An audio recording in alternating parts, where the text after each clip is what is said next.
గాంధీ భవన్ లో PCC chief Mahesh Kumar ను కలిశారు చాకలి ఐలమ్మ వారసులు. ఇటీవలే చాకలి ఐలమ్మ మనమరాలు శ్వేతను మహిళా కమిషన్ సభ్యురాలుగా నియమించింది ప్రభుత్వం. అయితే శ్వేత వేరే కుటుంబం నుండి వచ్చిందంటున్నారు ఐలమ్మ కుటుంబ సభ్యులు. ప్రభుత్వాన్ని శ్వేత మోసం చేసిందంటూ ఆరోపిస్తున్నారు. శ్వేతను మహిళా కమిషన్ నుంచి తొలగించాలని డిమాండ్ చేస్తున్నారు. చాకలి ఐలమ్మ నిజమైన వారసులకు న్యాయం చేయాలని కోరారు. తమ డిమాండ్ పట్టించుకోకపోతే ఆమరణ నిరాహార దీక్ష చేస్తామంటూ చాకలి ఐలమ్మ కుటుంబ సభ్యులు హెచ్చరించారు.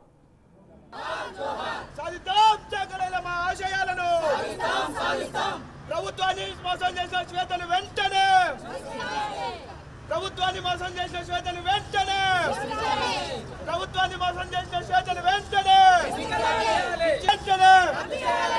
ఇచ్చిన జీవన వెంటనే.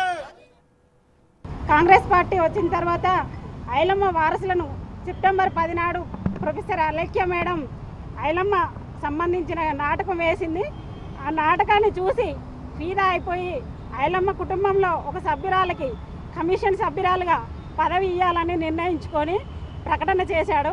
ఆ ప్రకటనలో ఆ రోజు మా అక్క అయిన సంధ్యారాణి కూడా వెళ్ళింది. కానీ ఆమెను స్టేజ్ దాకా కూడా రానియకుండా అదే శ్వేత ఇద్దరు మనసుల నాడు బాడిగాళ్ళను పెట్టి అసలు వారసురాలు పక్కకి లోపలికి రానియకుండా అడ్డుకొని అక్కడ పేరు వచ్చేసింది సంధ్యారాణిదే. సంధ్యారాణి పేరు పక్కకు పెట్టి శ్వేత పేరు నమోదు చేయించుకున్నది. ఇది మాత్రం చాలా బాధాకరము. ఆమె 2002లో 3లో ఆమెకు వివాహం జరిగింది. ఐలమ్మ ఎలాంటిదో ఆమె చూడలేదు. ఆమె రక్తం పంచుకొని పుట్టిన పిల్లలం మేమున్నాము. మేము కోరుకునేది ఒకటే, రేవంత్ రెడ్డి గారిని మీరు చేసింది మహిళా కమిషన్ సభ్యురాలుగా మా కుటుంబానికి ఇవ్వాలనుకున్నారు. అది మాకు చాలా సంతోషము.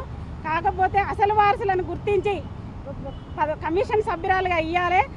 ఆమెకు మాకు ఎలాంటి సంబంధము లేదు. కాంగ్రెస్ పార్టీ